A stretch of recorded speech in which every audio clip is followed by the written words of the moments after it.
पहिलं आपण जी स्टोरी टाकली होती इंस्टाग्रामला, काय स्टोरी टाकाल ती गव्हर्नमेंट हॉस्टेल बद्दल काही बी डाऊट ते विचारा. तर त्या स्टोरीवर भरपूर जणांचे रिप्लाय आले, ते बघून घ्या. स्क्रीनवर दाखवलं भरपूर जणांचे डाऊट आहेत. प्रत्येकाच्या डाऊटचा मी आज रिप्लाय देणार आहे. मला जेवढे काही शक्य आहे 10 मिनिटाच्या व्हिडिओ मी तुम्हाला देणार आहे. तर मी इंट्रोडक्शन माझं पुन्हा देतो. तुम्हाला माहिती आहे माझं सगळं इंट्रोडक्शन. आपण नवीन एक व्हिडिओ बनवू त्याच्याबद्दल. पण तुम्ही आता जे तुमचे काही डाऊट आहेत मी त्याचं सगळं पहिले त्याचे सगळ्याचे उत्तर देणार आहे आणि त्याच्यानंतर आपण सांगू तुम्हाला.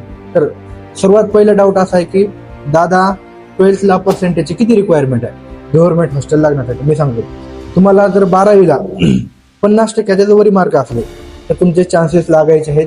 तुमचं फॉर्म भरणं हे मस्ट गरजेचं आहे. मस्ट म्हणजे मस्ट आहे. तुम्ही फॉर्म भरायलाच पाहिजे. फॉर्म भरला तुमचा नंबर लागेल नाही लागेल ती पुढची गोष्ट आहे. तुम्ही फॉर्म भरायला पाहिजे. आणि आज एक सांगतो तुम्हाला जर असं वाटत असेल की अरे मी पैसे घालून फॉर्म भरलाय नंबर लागत नाही तर काय, तुम्ही पहिलं फॉर्म भरा. मुलगा असतो मुलगी दोघांसाठी मस्ट रिक्वायरमेंट आहे फॉर्म भरणं. आता अजून एक डाऊट आहे दादा लिस्ट केव्हा लागेल. आपण जे नॉन प्रोफेशनल फॉर्मचे म्हणलो होतो त्याची लिस्ट लागलेली आहे 3 ऑगस्टला. तुम्ही चेक करून घ्या या तुमच्या नियर बाय हॉस्टेलला जावा तिथे चेक करून घ्या त्याची लिस्ट लागलेली आहे. अजून एक दुसरा एक डाऊट की दादा 12वी झाली आमची आणि त्याच्यामध्ये आमचं 1 इयर या 2 इयरचा गॅप आहे. गॅपसाठी काय करायचे. तुमचा 1 वर्षाचा गॅप आहे ना तर गॅप सर्टिफिकेट कंपल्सरी आहे. तुम्ही जेव्हा हॉस्टेलचा फॉर्म भरता तेव्हा गॅप सर्टिफिकेट अपलोड करायचं आणि ते जेव्हा तुमचा नंबर हॉस्टेल लागेल गॅप सर्टिफिकेट तिथे जाऊन जमा करायचं. त्या जे काही वॉर्डन असेल त्यांच्यापैकी मागतेच तुम्हाला. हे झालं गॅप सर्टिफिकेट. आता तिसरा डाऊट काय आहे प्रोफेशनल कोर्सचे फॉर्म केव्हा स्टार्ट होते. प्रोफेशनल कोर्स त्याचे डेट 7 ऑगस्ट म्हणजे पुढच्या 2-3 दिवसामध्ये त्याचे फॉर्म स्टार्ट होतील. प्रोफेशनल कोर्सचे तुम्ही तयार राहायचे. जे प्रोफेशनल कोर्सचे विद्यार्थी आहेत जसं की इंजिनिअरिंग झालं मेडिकल फील्ड झालं दोन्ही साईडचे विद्यार्थी प्रोफेशनल कोर्स जे आहे त्याचे फॉर्म 7 तारखेला स्टार्ट होणार आहेत. तुम्हाला डॉक्युमेंट सांगतो उत्पन्नाचे काढायचे रहिवासी काढायचे आणि उत्पन्न हे 60 ते 80 हजारापर्यंत पाहिजे म्हणजे 2 लाखाच्या आत पाहिजे. मोस्टली जे शेतकऱ्याचे विद्यार्थी आहेत जे शेतकऱ्याचे मुलं आहेत त्यांना माहिती आहे 60 ते 80 हजाराचं उत्पन्न काढायचं आपण नॉर्मल काढून घ्यायचं. आता हे याचं हॉस्टेल कुठं कुठं आहेत. महाराष्ट्रातला असा कोणता जिल्हा नाही की जिथे हे गव्हर्नमेंट हॉस्टेल नाहीत. प्रत्येक जिल्ह्यामध्ये पहिले कसं होतं SC ST OBC 3चे होते. तिघाचे 30% सीट होत्या म्हणजे एका जागीच हॉस्टेल होतं. पण मागल्या 2 वर्षापासून कसं झालंय माहिती आहे का SC STचे एका जागी OBCचं स्वतंत्र झाले. आता OBCचे फॉर्म सध्या सुरू होतील. आता आमचे रिन्यू करणं चालू आहेत. आमचे रिन्यू झाल्याच्या नंतर तुमचे फॉर्म सुरू होतील. आमचा रिन्यू झाला माझं जे हॉस्टेल आहे माझ्या हॉस्टेलला कमी 30 किंवा 40 जागा असतील माझ्या हॉस्टेलला. म्हणजे जे 3rd इयर गेल्या वर्षी 3rd इयरचे विद्यार्थी जे संपले त्यांचं शिक्षण त्याच्यानंतर ते दुसरीकडे गेले पण त्यांच्या वॅकन्सी आता शिल्लक आहेत. हे झालं OBC साठी. SC ST OBC 30% जागा होत्या त्यांच्या. मी स्वतःचा फॉर्म भरू शकतो का पण मी हॉस्टेलसाठी अप्लाय नाही केलं. रूम करून राहतो. मस्ट आहे. पहिलं कसं होतं तुम्ही हॉस्टेलचा जर फॉर्म भरला नाही तर स्वतःचा भरता येतं. पण आता काय रिक्वायरमेंट केली आहे पहिलं तुम्हाला हॉस्टेलचा फॉर्म भरावा लागतो आणि त्याच्यानंतर स्वतःचा फॉर्म भरायची गरज नाही. तुम्ही हॉस्टेलचा जर फॉर्म भरला तर तुमचा हॉस्टेलला जर नंबर नाही लागला तर ते फॉर्म पुढे कन्वर्ट होतो स्वतःमध्ये. कळालं तुम्हाला. सर्वात पहिलं हे गरजेचं आहे की तुम्ही हॉस्टेलचा फॉर्म भरा. नंबर लागेल नाही लागेल ते वेगळी गोष्ट राहिली. त्याच्यानंतर जर तुमचा नंबर जर हॉस्टेल नाही लागला तर तुमचा फॉर्म पुढे स्वतःचा कन्वर्ट होतो. नेक्स्ट डाऊट समाज कल्याण हॉस्टेल OBC पुण्याबद्दल काही डिटेल्स पाहिजे. बरं समाज कल्याण हॉस्टेल OBCचे पुण्याला 2 आहेत. विश्रांतवाडीला एक आहे आणि येरवाडाला एक आहे. हजार मुलाचे 3-3, 4-4 युनिट आहेत म्हणजे 4-4, 3-3 हजाराचे मुला मुलीचे हॉस्टेल आहेत पुण्याला. तुम्ही जर पुण्याला शिक्षणाला गेला असता समजा तुम्ही BSc ला ऍडमिशन घेतला आता तुमचा तो फॉर्म संपले भरायचं. आता तुम्ही इंजिनिअरिंगला ऍडमिशन घेतला जसं की BTech असो या BA असो या कोणतीही फील्ड असो इंजिनिअरिंगची त्याच्यामध्ये तुम्ही ऍडमिशन घेतलं तर तुम्हाला संधी आहे. तुमचे डेट 7 ऑगस्टला सुरू होतील फॉर्म भरण्याचे. तुम्ही डॉक्युमेंट रेडी ठेवा. त्याच्यानंतर तुम्ही फॉर्म भरा आणि 1000-2000चा विचार करून तसं नका बसू. तुम्ही फॉर्म भरून घ्या. तुम्हाला ह्याचा बेनिफिट आता नाही करणार तेव्हा तुमचा 2-3 वर्षाचा खर्च वाचेल. आणि अजून एक सांगतो पुण्याला राहण्यासाठी मंथली 10 ते 12,000 रुपये खर्च यायला. आता एक्सपेन्सिव्ह वाढले तिथला खर्च वाढलाय पुण्याचा आणि तुम्ही जे बाहेर वगैरे रूम करताय खर्च खूप आहे पुण्यामध्ये. नेक्स्ट डाऊट मेस फ्री असेल का हॉस्टेलची. हो हॉस्टेलला मेस फ्री राहते. काही हॉस्टेलमध्येच मेस राहते आणि काही हॉस्टेलला कसं राहते तुम्हाला पर डे 150 रुपीज देते त्यांनी म्हणजे तुमच्या जेवणासाठी. आता जर माझं हॉस्टेलचं धरलं माझ्या हॉस्टेलला मला पर दिवसाला 100 रुपये भेटते आता जेवणाच्या 2 टायमाचे, आणि ते जसं बजेट येईल सरकार त्या हिशोबाने पडतात. जसं बजेट 2 महिन्याला येईल, 1 महिन्याला येईल, पण मंथली 5,000 रुपये मला पडते. जसं तुमची प्रेझेंट आहे, रात्री 9 वाजता इथे प्रेझेंट होते हॉस्टेलला, जेव्हा आपली तिथे साईन होईल तेव्हा तुमचे पैसे पडतील, असं गैर द्यायचं.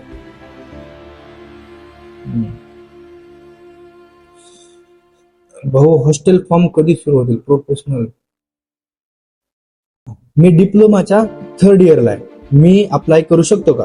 हे बघ दादा, मी सांगतो, तुमचं जेव्हा ग्रॅज्युएशन स्टार्ट होते, तुम्ही कोणत्या इयरला चालत नाही, फक्त फर्स्ट इयर जेव्हा तुमची डिग्री स्टार्ट होते तेव्हा तुम्ही अप्लाय करू शकता. फर्स्ट इयरला म्हणजे आता तुम्ही इंजिनिअरिंगच्या फर्स्ट इयर जर ऍडमिशन घेतला तर फर्स्ट इयरला अप्लाय करायला तुम्हाला 4 वर्ष हॉस्टेल राहायला भेटते. तुम्ही BCA ला अप्लाय केला तर 3 वर्ष भेटते.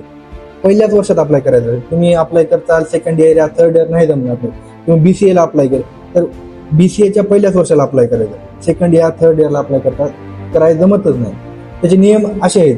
चालते दादा, SC-BC कॅटेगरीसाठी हॉस्टेल आहे का? SC-BC कॅटेगरी तर तुम्हाला सांगतो, SC-BC कॅटेगरी OBC मध्ये येत असेल तर आहे. तुम्ही कुणबी वगैरे म्हणत असाल तर त्याचं अजून काही नाही, पण तुमची जर कास्ट OBC कास्ट मध्ये येतात, OBC कास्ट मध्ये 365 का 70 काय तर कास्ट असं एक्सपेक्ट करतो मी आहे. तर त्याच्यामध्ये जर तुमची कास्ट येत असेल, तुमची कोणतीही कास्ट OBC मध्ये येत असेल तर तुमचा नंबर लागण्याचे चान्सेस आहे. तुम्ही फॉर्म भरून घ्या.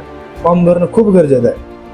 तुम्हाला ह्याचा आत्ता बेनिफिट नाही करणार. तुम्हाला 1 वर्ष या 2 वर्ष जेव्हा तुम्ही पुण्यामध्ये राहता, त्या महाराष्ट्रातल्या कुण्याही जिल्ह्यामध्ये शिक्षणाला जाता, तुम्हाला 12वीला चांगले मार्क असतील आणि तुमचा जर नंबर जर लागाय नसेल तर तुम्हाला ती गोष्टी पुढे फेस करावं लागेल. पण तुमच्यापाशी मार्क आहेत ना, तर तुम्ही फॉर्म भरणं गरजेचं आहे. कट ऑफ किती असेल ST कॅटेगरीचा? आता माझ्यापाशी रिसेंटली पुण्याचे मेरिट लिस्ट आलेले, म्हणजे माझ्या एका फॉलोअर्सने टाकले पुण्यावर, तर मी बघितलं तिथं SC-ST कॅटेगरीचे 11वी विद्यार्थ्याचे म्हणजे 10वीच्या पर्सेंटेज ज्याचं सिलेक्शन झाले त्या 95 70 पासून सिलेक्शन झाले. 70च्या पुढचे फर्स्ट मेरिटला, त्याच्या 2-3 मेरिट लागतात सेकंड थर्ड. जर सेकंड थर्ड मध्ये 50, 60, 65 येऊ शकते. कोल्हापूरला हॉस्टेल आहे का? हो, कोल्हापूरला समाज कल्याणचे हॉस्टेल आहेत OBCचे, SC कॅटेगरी, ST कॅटेगरी. तुम्हाला मी सांगतोय, महाराष्ट्रात असा कोणता जिल्हा नाही की तिथं हॉस्टेल नाही. फक्त तुमच्यापासून हे माहिती पोहोचत नाही, तुम्हाला हे गोष्टी प्रोव्हाइड करत नाही. मी असे कॉन्टेंट बनवतोय की ज्या विद्यार्थ्यांना बेनिफिट होत्या कॉन्टेंटचं. मी सांगतो, मला सगळं कॉन्टेंट बनवायचं. मी माझं इंस्टाग्रामला पेज आहे, तुम्ही चेक करा. कॉमेडी वगैरे सगळं बनवू शकतो, पण असं माझा उद्देश आहे की विद्यार्थ्यांचं काहीतरी चांगलं हो, त्या हिशोबाने मी कॉन्टेंट बनवतो. बस दुसरा काय उद्देश आहे? फार्मसीसाठी भेटेल का हॉस्टेल आणि फॉर्म कधी सुरू होईल? D-फार्मसीसाठी बघा, तुम्ही जर फार्मसीला ऍडमिशन घेत असाल तर फार्मसीसाठी सुद्धा हॉस्टेल आहे. कसं तुम्हाला सांगतो, तुमचं फार्मसी D-फार्मसी असो या B-फार्मसी 3 इयर या 4 इयरचा कोर्स असेल तर तुम्हाला हॉस्टेल भेटू शकते. फार्मसीचं आहेत जागा शिल्लक आहेत. फार्मसीच्या प्रत्येक जिल्ह्यामध्ये जागा, तुमच्या ज्या काही प्रोफेशनल कोर्स मधल्या जे काही डिग्री आहेत सगळ्यासाठी हॉस्टेल आहे अवेलेबल. तुम्ही वेबसाईटला चेक करा, प्रोफेशनलचे फॉर्म सुरू होणार आहेत. अजून डायरेक्ट सेकंड इयरचा फॉर्म केव्हा सुरू होतील? जेव्हा प्रोफेशनल कोर्स सुरू होतील तेव्हा डायरेक्ट सेकंड इयरचे सुद्धा फॉर्म सुरू होतील. तुम्ही काय करायचे माहिती आहे का? Professional form direct second year म्हणजे कसं, आता तुमची 10वी झाली, तुम्ही डायरेक्ट ह्याला ऍडमिशन घेताय 12वीला, प्रोफेशनल फॉर्म भरावाच लागतो. ते कसं हॉस्टेलला तुम्ही लागल नाही लागल पण फॉर्म भरणं गरजेचं आहे. कोणता डाऊट आहे? TC नसेल तर फॉर्म भरता येतो का? अरे TC नसेल तर फॉर्म कसं भरता येणार? TC कंपल्सरी आहे. मग त्यांना कसं कळणार की तुम्ही शिक्षण घेताय? तुम्ही 12वी कंप्लीट केलाय तर तुमची रिसेंटली पास्ट इयरची TC लागल. तुम्ही जर पोस्ट ग्रॅज्युएशन ऍडमिशन घेताल तुमचा ग्रॅज्युएशनचे TC लागल आणि तुमचा ग्रॅज्युएशनचा CGP ओव्हरऑल 3 इयरचा लागतो. बस. अजून M.Tech साठी हॉस्टेल आहे का? हो, पोस्ट ग्रॅज्युएशन साठी हॉस्टेल आहे. M.Tech साठी तुम्ही अप्लाय करू शकता. तुमचं बीटेक मध्ये चांगला मार्क पाहिजे, बीटेक मध्ये चांगले मार्क पाहिजे, चांगले पर्सेंटेज पाहिजे, चांगले CGP पाहिजे, त्याच्यानंतर तुम्ही अप्लाय करू शकता. हॉस्टेल कुठे कुठे आहे त्याची लिस्ट द्या. म्हणून लिस्ट असं भेटत नाही दादा, मी सांगतो ना, असा जे कोणता जिल्हा नाही की त्याच्यामध्ये गव्हर्नमेंट हॉस्टेल नाही. प्रत्येक जिल्ह्यामध्ये हॉस्टेल आहेत. बारामतीमध्ये आता एक नवीन झालं, मी मागे रील बघितलं होतं इंस्टाग्राम, एवढं हॉस्टेल भारी आहे तिथलं बारामतीचं.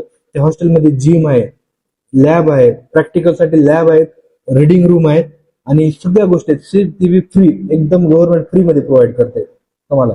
आणि तुम्ही फक्त फॉर्म भरा, लागल नाही त्याची अपेक्षा करू नका, फक्त फॉर्म भरणं गरजेचं आहे. तुमचे पुढचे जास्त विचार नको, फॉर्म भरून टाका. तुम्ही इंजिनिअरिंग साठी कुठं पुण्याला ऍडमिशन घेत असाल, छत्रपती संभाजीनगरला घेत असाल या नांदेडला घेत असाल, तुम्ही कुठेही घेत असाल तर फॉर्म भरून टाका.